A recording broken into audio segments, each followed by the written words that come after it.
So hey guys, welcome back to the channel. मेरा नाम है कीर्ति दहिया और आप सबका स्वागत करती हूँ आपके खुद के चैनल लेट्स हसल विद कीर्ति दहिया। सो आज का जो हमारा नेक्स्ट चैप्टर रहने वाला है उसका नाम है बायोटेक्नोलॉजी एंड इट्स एप्लीकेशन। सबसे पहले हम प्रिंसिपल्स और प्रोसेसेस की बात देख चुके हैं। अब हम उसकी कैसे एप्लीकेशन, कैसे वो एप्लीकेबल है फॉर द हमारी जो भी सराउंडिंग में चीजें हो रही हैं उस पर कैसे एप्लीकेबल है, वो हम इस चैप्टर में देखने वाले हैं। तो सबसे पहले हम इंट्रोडक्शन देखेंगे, उसके बाद एग्रीकल्चर में कैसे हम इसकी एप्लीकेशंस हैं, ठीक है। इंसेक्ट रेजिस्टेंस प्लांट्स देखेंगे, पेस्ट रेजिस्टेंट प्लांट देखेंगे, ठीक है। मेडिसिन में कैसे हम इसका बायोटेक्नोलॉजी का यूज कर सकते हैं, जीन थेरेपी देखेंगे, मोलिकुलर डायग्नोसिस मेथड देखेंगे और ट्रांसजेनिक एनिमल्स और एथिकल इश्यूज से इस चैप्टर को खत्म कर देंगे। तो ज्यादा बड़ा चैप्टर नहीं होगा, मेन मेन बातें करेंगे बिल्कुल कंसाइज वे में, ठीक है। तो इंट्रोडक्शन देखो, बायोटेक्नोलॉजी अगेन इसने बता रखी है, डील करती है with industrial scale production of biopharmaceuticals and biological using genetically modified microbes, fungi, plants and animals, ठीक है जी।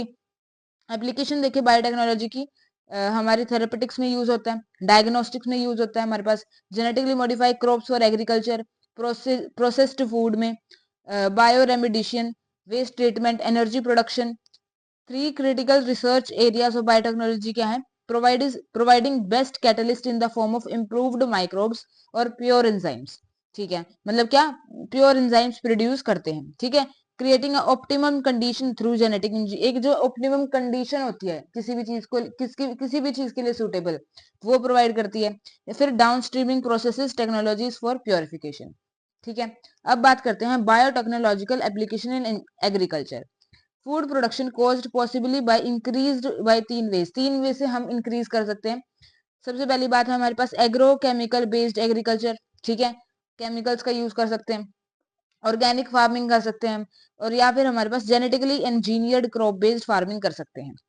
Green revolution resulted in tripling of food production. Reasons क्या थे इस सक्सेस के, इंप्रूव्ड क्रॉप वैरायटीज थी, ठीक है।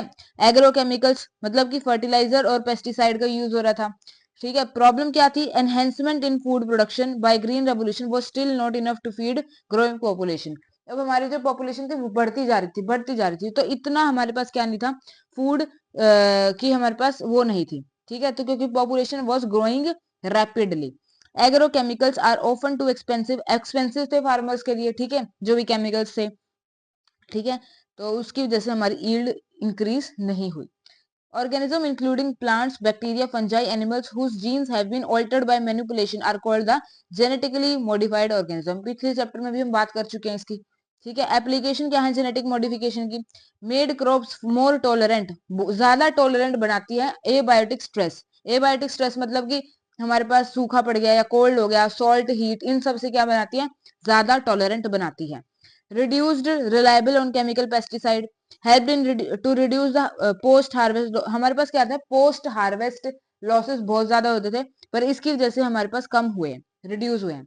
Increase efficiency of mineral usage by the plant, ठीक है जी। इनहेंस न्यूट्रिशन वैल्यू बढ़ गई है, जैसे गोल्डन राइस में विटामिन ए की वैल्यू हमारी बढ़ गई है, ठीक है। Tailor made plants have been developed to supply alternative resources to industries in form of starches, fuels and pharmaceuticals, ठीक है जी। Insect resistant plant provide resistant to insect without the need of insecticide. अब without the use of insecticide हम biotechnology की मदद से क्या provide कर सकते हैं, रेजिस्टेंस, ठीक है जी। एग्जांपल्स क्या है बायोपेस्टिसाइड्स के, बीटी कॉटन है हमारे पास, BT corn, rice, tomato, potato, soybean, ये सारे एग्जांपल हैं। अब बीटी कॉटन, बीटी का मतलब है बेसिलन, ये क्या है, एक बैक्टीरिया है, थ्यूरेंजिनेसिस, ठीक है। सोर्स ऑफ क्राइजीन, इसकी जीन कौन सी है, क्राइजीन है। Code for the BT toxin, produce during a particular phase of their growth. Inactive protoxin होता है जिससे फिर हमारे पास टॉक्सिन बनता है, ठीक है। अब सीक्वेंस ऑफ इवेंट देख लेते हैं। क्राइजीन होती है हमारे पास, इस बैक्टीरिया से आएगी, वो जाएगी हमारे बीटी कॉटन में, सेल्स में जाएगी, वो होगी इनएक्टिव वहां पे। वो क्या होगी, इंजेस्टेड बाय द कॉटन, जो कॉटन बुलवॉर्म्स होंगे वो जो वहां पे आएंगे उनके पास जाएगी, ठीक है, वो खा लेंगे उसको। Alkaline pH in the midgut of insects solubilises protein crystal, तो उसकी वजह से क्या हो जाता है, हमारा टॉक्सिन जो है वो एक्टिव हो जाता है, उसकी वजह से हमारे पास पोर बन जाएंगे इन the midgut epithelium cells. Swelling of midgut हो जाएगी उसके बाद, और उसके बाद लाइसिस होने के बाद डेथ ऑफ इंसेक्ट हो जाएगी हमारे पास, ठीक है। तो हम ऐसे करके अवॉइड कर सकते हैं। उसके बाद choice of gene depend on target, target paste पे डिपेंड करेगी और क्रॉप पे डिपेंड करेगी, ठीक है, ये कुछ कोड है, ये कुछ जीन्स है, ये इंपॉर्टेंट है नीट के प्रोस्पेक्टिव से, कंफ्यूज करने के लिए सब कुछ पूछ लेते हैं।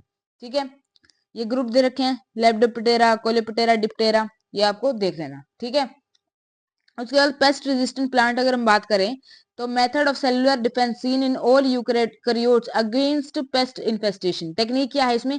RNA interference. इसमें क्या है, हम आरएनए की साइलेंसिंग करते हैं। हमें पता है कि हमारे पास एमआरएनए से क्या बनता है, प्रोटीन बनता है। तो हम क्या करेंगे, उस प्रोटीन को साइलेंस कर देंगे बना के एक कॉम्प्लीमेंट्री डबल स्ट्रैंडेड आरएनए। ठीक है, viruses with RNA genome, mobile genetic elements जिसको हम बोलते हैं ट्रांसपोसन्स इंटरमीडिएट। ठीक है, अब द केस ऑफ नेमेटोड, इसका एग्जांपल ये है, आरएनए साइलेंसी का हमारे पास ये एग्जांपल है। The case of nematode resistant transgenic tobacco, pest causing root node disease in the tobacco plant, कौन सा है, ये है। ठीक है, नेमेटोड है ये। Nematode specific gene is introduce in the host plant. Host plant में हमने क्या कर दी, इंट्रोड्यूस कर दी बाय यूजिंग प्लांट में कौन सी थी हमारे पास, टीआई प्लाज्मिड था, vector agrobacterium tumefaciens, in such a manner that it produces both sense and non sense, मतलब सेंस और नॉन सेंस या फिर एंटी सेंस, इसने क्या कर दिया, आरएनए प्रोड्यूस कर दिया। Sense RNA and anti sense RNA ये दोनों क्या थे, कॉम्प्लीमेंट्री थे, इन्होंने क्या बना लिया हमारे पास, डबल स्ट्रैंडेड आरएनए बना लिया। ठीक है, parasite could not survive in the transgenic host expressing specific interfering RNA, अब आरएनए बन गया तो वहां पे पैरासाइट नहीं सर्वाइव कर सका, तो host plant generated double stranded RNA triggers protection against the nematode infestation. ठीक है जी, तो ऐसे करके हमारे आरएनए साइलेंसिंग होगी और ये क्वेश्चन इंपॉर्टेंट है। ठीक है जी, इसके बाद बायोटेक्नोलॉजी मेडिसिन में देख लेते हैं, मेडिसिन में कैसे कैसे हमारे पास यूज हुई है बायोटेक्नोलॉजी का। एडवांटेजेस ऑफ रिकम्बिनेंट थेरेपेटिक्स क्या है, 30 recombinant therapeutics have been approved for human use in the world. In India, 12 of these are presently being marketed. Mass production of safe and effective drugs होते हैं. Do not induce unwanted immunological responses. अलग कोई response नहीं देते ये. ठीक है, genetically engineering, अब इसमें एग्जांपल है ह्यूमन, देखो हर एक उसके ना एग्जांपल दे रखे हैं, तो एग्जांपल बहुत इंपॉर्टेंट है।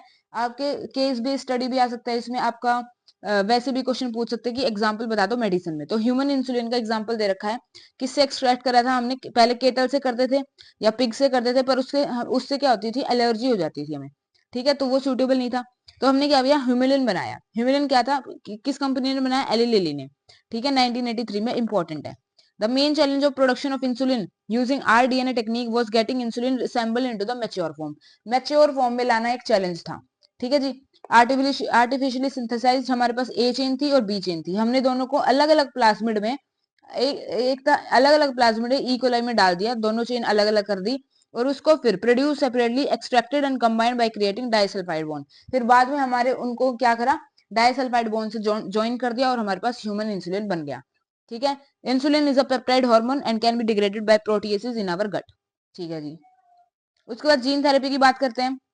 Insertion of genes into an individual cells to treat diseases, ये है जीन थेरेपी। ठीक है, कोई भी जीन डाल देते हैं इंडिविजुअल के अंदर ताकि हम डिजीजेस को क्योर कर सके। Replacing a defective mutant allele with a functional one. ठीक है, gene targeting which involves gene amplification, gene की एम्पलीफिकेशन होगी। ठीक है, फर्स्ट क्लिनिकल जीन थेरेपी का केस आया था 1990 में, एक 4 year old गर्ल थी, ट्रीट एडोनिसिन डीएमिनेज डेफिशिएंसी थी उसको, जिसकी वजह से इम्यून सिस्टम उसका फंक्शन अच्छे से नहीं कर रहा था। ट्रीटमेंट क्या है, एडीए डेफिशिएंसी का, एंजाइम रिप्लेसमेंट थेरेपी हो सकती है, functional ADA is given by the injection. ठीक है, ये कंप्लीटली क्योरेटिव नहीं है। बोन मैरो ट्रांसप्लांटेशन हो सकता है चिल्ड्रन में, एट अ यंग एज ही हमें बोन मैरो का ट्रांसप्लांट करना पड़ेगा। Gene therapy could be permanent cure if bone marrow transplantation is done at early embryonic steps in gene therapy. क्या होता है, लिम्फोसाइट ऑफ पेशेंट्स लेते हैं और ये हमारे पास डीएनए लेते हैं एडिनो इस हमारे पास जीन का। इससे क्या होगा, हम रेट्रोवायरस मीडिएटेड ट्रांसफॉर्मेशन करेंगे और जेनेटिकली उसको मॉडिफाई करके इन्फ्यूज कर देंगे पेशेंट में। ठीक है जी, इसके बाद बात करते हैं मोलिकुलर डायग्नोसिस मेथड की। Early detection conventional not possible, modern में पॉसिबल है। एग्जांपल क्या है, सीरम और यूरिन एनालिसिस, और अब की बात यहाँ तो अभी मॉडर्न में हमारे पीसीआर आ गई है, हमारे पास एलिजा टेस्ट आ गया है। पीसीआर हम पिछले चैप्टर में पढ़ के आ चुके हैं, कैसे एम्प्लीफिकेशन करते हैं, लो क्वांटिटी में भी एचआईवी इन्फेक्शन म्यूटेशंस हम पता कर सकते हैं। ठीक है, एलिजा टेस्ट इंपॉर्टेंट है। एंजाइम लिंक्ड इम्यूनोसॉर्बेंट ऐसे एंटीजन एंटीबॉडी इंटरेक्शन होता है, detect the presence of antigen और antibody synthesise against the pathogen. Autoradiography कर सकते हैं हम, ठीक है। Radioactive single stranded DNA और single stranded RNA that hybridise with the complementary DNA. Probe will not hybridise mutated gene, hence mutated gene will not appear on the photographic film. तो ये भी इंपॉर्टेंट है कि कैसे हम auto radiography करते हैं। उसके बाद आता है हमारे पास ट्रांसजेनिक एनिमल्स। ट्रांसजेनिक एनिमल्स क्या होते हैं? possesses manipulated DNA and express the foreign gene। इसमें ट्रांसजेनिक मतलब उनमें हमने फॉरेन डीएनए डाल दिया। अब ट्रांसजेनिक रैट हो सकते हैं, रैबिट हो सकते हैं, pig, sheep, cow, fish have been produce. 95% जो हमारे पास ट्रांसजेनिक एनिमल हैं वो माइस हैं, ठीक है। यूजेस क्या है ट्रांसजेनिक एनिमल्स के? To study how genes are regulated and how they effect the normal function, ठीक है। स्टडी ऑफ इंसुलिन किया था, इंसुलिन लाइक ग्रोथ फैक्टर, ठीक है जी। उसके बाद transgenic models exist for study diseases like cancer, cystic fibrosis, ठीक है। बायोलॉजिकल प्रोडक्ट की बात करें हम, अल्फा एंटीट्रिप्सिन ट्रीट करते हैं इसको, ठीक है। सिमिलर ऐसे अटेम्प्ट थे, ठीक है। हमारे पास रोजी एक हमारे पास फर्स्ट ट्रांसजेनिक काउ थी जो कि क्या करती थी हमारे पास ज्यादा हमारे पास क्या करती थी, मिल्क प्रोड्यूस करती थी। ऐसी वैक्सीन है, ठीक है जी। इसके बाद एथिकल इश्यूज। एथिकल इश्यूज मतलब कि परमिशन के साथ करो। ऐसे ही हमारे पास क्या है ना, बासमती राइस का क्या कर लिया था हमारे पास इंडियन पार्लियामेंट ने, मतलब ब्रिटिशर्स या फिर फॉरनर्स हमारे चावल को ले गए थे और वहां जाके उन्होंने मॉडिफाई करके और अपना बता दिया। तो ये होता है बायोपायरेसी होता है, ठीक है, बासमती राइस की। तो ऐसे ये फुल फॉर्म इंपॉर्टेंट है जीईएसी की। तो ऐसे आप इस पूरे चैप्टर को कंप्लीट कर सकते हो और इसी के साथ ये चैप्टर कंप्लीट होता है, ठीक है। मेन मेन हमने चीजें कर ली है और यहीं से क्वेश्चन आएगा यार कि एग्रीकल्चर में बता दो, मेडिसिन में बता दो, विद एग्जांपल इंसुलिन का एग्जांपल दे दो, बीटी कॉटन का दे दो, नेमेटोड का दे दो। तो ये मेन इंपॉर्टेंट चीजें हैं इस चैप्टर में, मैंने कंसाइज वे में आपको करवा दिया है, ठीक है। आप इसको रिवाइज कीजिएगा और लास्ट आपकी इकोलॉजी वाली यूनिट रह गई जिसमें 3 चैप्टर है, उसको मैं अलग तरीके से करवाने वाली हूँ। उसमें मैं क्या करूंगी, आपके सारे एनसीईआरटी के क्वेश्चन एक पीडीएफ में डाउनलोड करके आपके लिए ले आऊंगी और उसमें मैं नोट्स नहीं करवाऊंगी आपको, क्वेश्चन के थ्रू में हम रिवाइज करेंगे उसको। वन शॉट में तीनों चैप्टर हो रहे होंगे। तो तब तक के लिए पढ़ते रहो, हसल करते रहो। कल मिलते हैं एक नए चैप्टर के साथ। जय हिंद, जय भारत।